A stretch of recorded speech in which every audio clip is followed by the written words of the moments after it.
नमस्कार विद्यार्थी मित्रों, हिंदी प्रथम गौण और उसमें भी हम हिंदी साहित्य के इतिहास पर चर्चा कर रहे हैं। हर एक सब्जेक्ट के लेक्चर आएंगे। किस अध्यापक का कौन सा लेक्चर है वो अगले दिन हम मैसेज में आपको कह ही देते हैं। लिंक पर जाना है, गूगल मीट पहले तो डाउनलोड करना है और फिर लिंक पर जाकर आपको वो लेक्चर सुनना है। उसके साथ साथ ये वीडियो भी सुनने हैं। एक टाइम टेबल हमने बनाया है और उस हिसाब से आपके हर एक विषय को आवृत करके गूगल मीट और ये वीडियो दोनों में हम लेक्चर दे रहे हैं, प्रस्तुत कर रहे हैं, तो आप उन्हें ध्यान से सुनिएगा। किसी भी विद्यार्थी को कोई भी विषय को लेकर यदि प्रश्न हो तो वो उस अध्यापक को मिल सकते हैं या उनसे प्रश्न पूछ सकते हैं। आपके विषय के अध्यापक आपके मोबाइल में वीडियो प्रस्तुत कर ही रहे हैं, तो आपको पता होना चाहिए कि इतिहास का है वीडियो तो इतिहास के अध्यापक का कौन सा नंबर है, हिंदी का वीडियो प्रस्तुत हो रहा है तो उनका कौन सा नंबर है, तो वो आपको विदित है ही। तो आप उस अध्यापक को पूछ सकते हैं और अपनी दुविधा जो है उसका हल कर सकते हैं। गत वीडियो में हमने भक्तिकाल के बारे में बहुत ही अच्छा वीडियो प्रस्तुत किया था, जिसमें आप हमें देख भी पाए थे। वैसे गूगल मीट पर हम लेक्चर हमारा भी आएगा तो आप हमें उस वक्त जो है प्रत्यक्ष रूप से देख पाएंगे। मगर भक्तिकाल के वीडियो में हमने समझाया कि किस प्रकार भक्ति की धारा बही और फिर भक्तिकाल का उद्भव हुआ। आज इस वीडियो में मैं आपके सामने ये कहना चाहूँगी कि इस हिंदी साहित्य के इतिहास में जो मैंने आपको पहले बता दिया है कि हिंदी साहित्य का इतिहास 4 कालों में बटा है। सबसे पहले आदिकाल और उसके बाद भक्तिकाल। भक्तिकाल के बारे में हमने तो भक्तिकाल के बाद रीतिकाल का उद्भव कैसे हुआ और रीतिकालीन कविताएं या साहित्य कैसा था, ये आपको बहुत ही जानना जरूरी है। क्यों? तो इसलिए कि 1700 से 1900 तक ये रीतिकाल था और उस काल में जो भी घटनाएं हुई और जो भी साहित्य रचा गया उसी की प्रतिक्रिया के रूप में आधुनिक काल का साहित्य आपके सामने है। तो आपको आधुनिक काल के साहित्य को समझना है तो उससे पूर्व रीतिकाल के साहित्य को भी जानना पड़ेगा। रीति यानी श्रृंगार, और उस श्रृंगार का काल भक्ति काल में से कैसे आ गया तो वो मैं आपको कहना चाहूँगी। भक्ति काल में कबीर, सूर, तुलसी, जायसी जैसे कवि हुए, संत हुए, समाज सुधारक हुए कि जिन्होंने भक्ति की धारा पूरे युग में प्रवर्तित तो कर दी, मगर जैसे जैसे समय बीतता गया, मुगलों का शासन और उनका अत्याचार बढ़ता गया, तब जनता जो एक आशा के किरण में प्रज्वलित हुई थी वो फिर से निराश हो गई। कवि गण जो है उनको भी जब हाथी के नीचे कुचला गया, जो राजा का वफादार, यानी वफादार के मतलब में मैं ये कहना चाहूँगी कि जो राजा कायर है, क्रूर है, तो यदि कवि उसको सामने से कह देता है कि नहीं आप ये बहुत क्रूरता बता रहे हैं, और राज्य भक्ति और देशभक्ति यदि वो कवि बताता है, तो भूषण जैसे कवि को हाथी के नीचे कुचला गया। फिर दूसरे कवि को डर लगने लगा कि राजाश्रित में से मुक्त होकर भक्ति काल में भक्ति की धुन चला रहे थे। धीरे धीरे धीरे ऐसे कवियों का जन्म हुआ कि वो फिर से राजाश्रित हो गए। रीतिकाल एक ऐसा काल है जिसमें मुगलों के आधिपत्य में कवि लोग अपनी बातों को इस प्रकार से प्रस्तुत करते थे जिससे मुगल शासक खुश हो जाए। अब मुगलों का शासन था उस वक्त, परंपरा तो बस यही बन गई थी, मदिरा पान करना, नृत्य गान करती स्त्रियों को देखना और सौंदर्य वर्णन करना।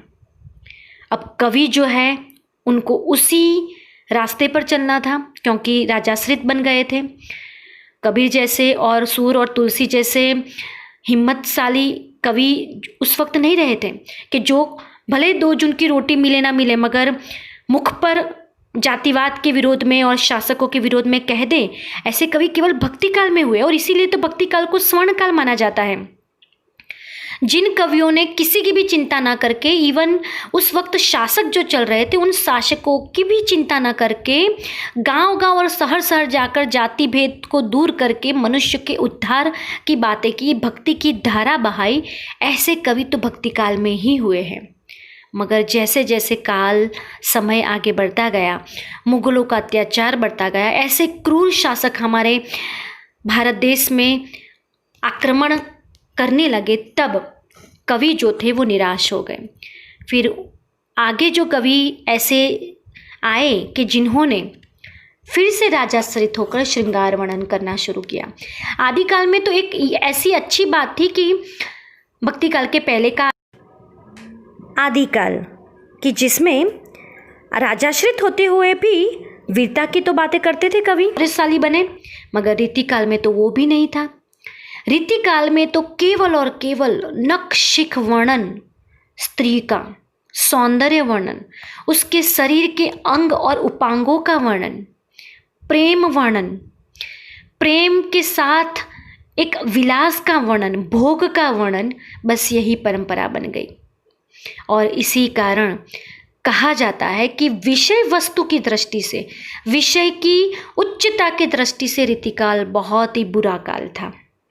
भले एक कला पक्ष की दृष्टि से, कला पक्ष यानी अलंकार छंदों की तो इतनी भरमार काव्य में हो गई, शास्त्रोक्त परंपरा को उन्होंने अपनाया और शास्त्र की नीति परंपरा के अनुसार बहुत सारे अलंकार छंद उन्होंने काव्य में समाविष्ट किए, यानी कला पक्ष की दृष्टि से रीतिकाल बहुत ही अच्छा माना जाता है।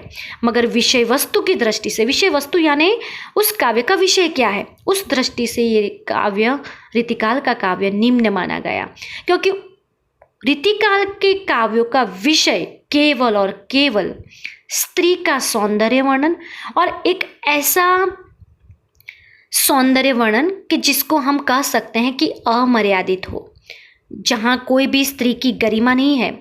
स्त्री को एक वस्तु के रूप में माना गया और उसका नख-शिख वर्णन, उसके ऐसे अंग जो एक मर्यादित होते हैं, उनका भी बहुत ही उल्लासपूर्ण वर्णन होने लगा और जिसके कारण राजा जो थे वो बहुत प्रसन्न होते थे ऐसे वर्णनों में और कवि उनको खुश रखने के लिए ऐसे वर्णन करते थे।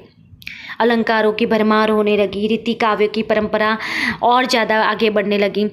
फिर कवि जो है वो शास्त्रीय परंपरा से अवगत होने के कारण बस उसी परंपरा से काव्य रचे गए और इसी कारण भारतेंदु हरिश्चंद्र जैसे कवि भी पैदा हुए कि जिनको लगा कि ये मद और मदिरा में डूबते हुए कवि को कहीं बाहर लाना पड़ेगा। और एक ऐसा समय आया कि अंग्रेजों का आक्रमण शुरू हुआ। अंग्रेजों के आक्रमण में और अंग्रेजों की कूटनीति से भारतेंदु हरिश्चंद्र जैसे कवि बाहर आए और उन्होंने भारतेंदु मंडल की स्थापना की। तो फिर आधुनिक काल का जन्म हुआ। मगर आधुनिक काल के पहले रीतिकाल की बात हम लोग करें तो उनमें ऐसे कवि हुए कि जिन्होंने छंद और अलंकारों से, रीति परंपरा से युक्त काव्य की रचना की। हमारे हिंदी साहित्य में एक अच्छी देन रीतिकाल की ये भी हम मान सकते हैं, क्योंकि इस काल में घनानंद, बोधा, ठाकुर और बिहारी जैसे कवि हुए। ये भी एक बहुत अच्छी बात मानी जाती है। घनानंद एक ऐसे कवि थे कि जिनको एक सुजान नामक नर्तकी से प्यार था और जब नर्तकी देश निकाला, जब घनानंद को दिया गया राजा के द्वारा, तो उस नर्तकी को वो साथ ले जाने के लिए कहते हैं उस नर्तकी को, तो नर्तकी मना कर देती है। तो सुजान से बिछड़ने के बाद घनानंद ने जो अपने आत्म अनुभूति से युक्त कविता लिखी, वो हमारे हिंदी साहित्य की अमूल्य देन मानी जाती है। कहा जाता है कि उन्होंने जो विरह का ऊहात्मक वर्णन किया है, ऐसा विरह वर्णन कोई भी कवि नहीं कर पाया। और जाहिर सी बात है, जो स्व अनुभव से युक्त रचना हो वो बहुत ही उच्च कक्षा की होती ही है। घनानंद ने खुद सुजान से विरह प्राप्त किया और ऐसी स्थिति आई कि वो आत्महत्या करने पर मजबूर हो गए और इस प्रकार से दुखी हो गए। किंतु कहा जाता है कि फिर वृंदावन में उन्होंने कृष्ण भक्ति में अपना मन रमाया। ऐसे गुरु उनको मिले और फिर उसी कृष्ण में वो सुजान को ढूंढने लगे। तो भक्ति की रचनाएं फिर वो करने लगे, मगर फिर भी सुजान से बिछुड़ने पर जो उनका एक हृदय आहत हुआ था उसका बहुत ही सुंदर वर्णन उन्होंने अपनी काव्यों में किया है। और इसी कारण घनानंद की काव्यधारा एक हमारे हिंदी साहित्य की अमूल्य देन है। उसी प्रकार रीतिकाल में बिहारी हुए। बिहारी जो थे वो रीति बद्ध रचना करते थे, बहुत ही अतिशयोक्तिपूर्ण वर्णन करते थे। पत्रा ही तिथि पाइये, वा घर के चहुपास, नित्य प्रति पुण्योई रहे, आनन ओप उजास। यानी कि हमारे पास एक ऐसा खूबसूरत चेहरा रहता है कि जिसको देखने से हमें ऐसा लगता है कि हर रोज पूनम है। पत्रा ही तिथि पाइये, वा घर के चहुपास, यानी कि पत्र की यानी कैलेंडर की कोई ज़रूरत नहीं है, क्योंकि हमारे पास एक ऐसी सुंदर स्त्री रहती है कि जो इतनी सुंदर है और उसका चेहरा इतना उज्ज्वलित है कि हमें हर रोज पूनम दिखाई देता है, यानी ऐसा लगता है कि हर रोज पूर्णिमा है। अब पूर्णिमा तो एक बार ही आती है ना 15 दिन में, फिर अमास भी आता है, मगर ऐसा सुंदर चेहरा, उज्ज्वलित चेहरा, चांद जैसा चेहरा उसके पास है कि जिसके कारण हर रोज पूनम जैसा लगता है। तो इस प्रकार का बहुत अतिशयोक्तिपूर्ण और बहुत सुंदर वर्णन बिहारी ने किया है, मगर फिर भी बिहारी के उस वर्णन में एक प्रकार का श्रृंगार वर्णन इस प्रकार से झलकता है कि बिहारी के दोहे जो थे वो भी हमारे हिंदी साहित्य की देन मानी जाती है, बहुत ही अमूल्य देन मानी जाती है। तो इस प्रकार से केशव, बिहारी और फिर भूषण की मैंने आपको बात की। कवि भूषण जिन्होंने रीति परंपरा से हटकर वीरता के काव्य रचे, और वीरता के काव्य रचते हुए उन्होंने अपने राजा से कह दिया ना करो, तब भूषण ने कह दिया कि मेरे राजा और मेरे अधीन यानी कि मेरे शासक तो मेरे भगवान है, मैं आपकी प्रशंसा क्यों करूं। और बहुत ही कहा जाता है, फिर उसको हाथी के नीचे कुचल देने का जो है कहा भी जाता है कि ये हम आपको सजा देंगे। फिर भी भूषण कहता है कि हाँ, जो भी सजा दे, मगर मैं जो है अपनी आत्म अनुभूति से बाहर होकर किसी के वश में आकर कविता रचना नहीं करूँगा। और फिर भूषण को जो है कुचला दिया जाता है। तो ऐसे भी कवि हमारे रीतिकाल में हुए। मतीराम, घनानंद, सेनापति, ये ऐसे रीतिकाल के प्रमुख कवि हैं जिन्होंने रीति परंपरा को अनुसरित होकर काव्यों को एक अलंकार और छंदों से भरमार कर दिया है। मगर फिर भी मैं आपको ये विदित करना चाहूँगी कि रीतिकाल में ऐसे कैसे विषय वस्तु थे कि जिनकी प्रतिक्रिया के रूप में भारतेंदु हरिश्चंद्र और बहुत सारे हमारे आधुनिक युग के साहित्यकारों ने एक नई जुम्बेश चलाई और साहित्य ऐसा रचा जो आज तक यानी कि आदिकाल, भक्तिकाल और रीतिकाल तक नहीं रचा गया था। साहित्य का केंद्र बिंदु को क्या था, साहित्य किस प्रकार परिवर्तित हुआ, वो रीतिकाल के कारण ही। विद्यार्थी मित्रों, मैं आपको फिर से विदित करना चाहूँगी कि आदिकाल में रचनाकार का केंद्र राजा था, भक्ति काल में रचनाकार का केंद्र भगवान था, रीतिकाल में फिर से रचनाकार का केंद्र राजा बन गया। अब आधुनिक काल में रचनाकार यानी कि जो साहित्यकार है उसका केंद्र कौन बनता है वो हम जानेंगे, तभी आप समझ पाएंगे कि आपके पाठ्यक्रम में जो आधुनिक काव्य और आधुनिक कहानियाँ हैं उसमें क्या विशेषताएं हैं।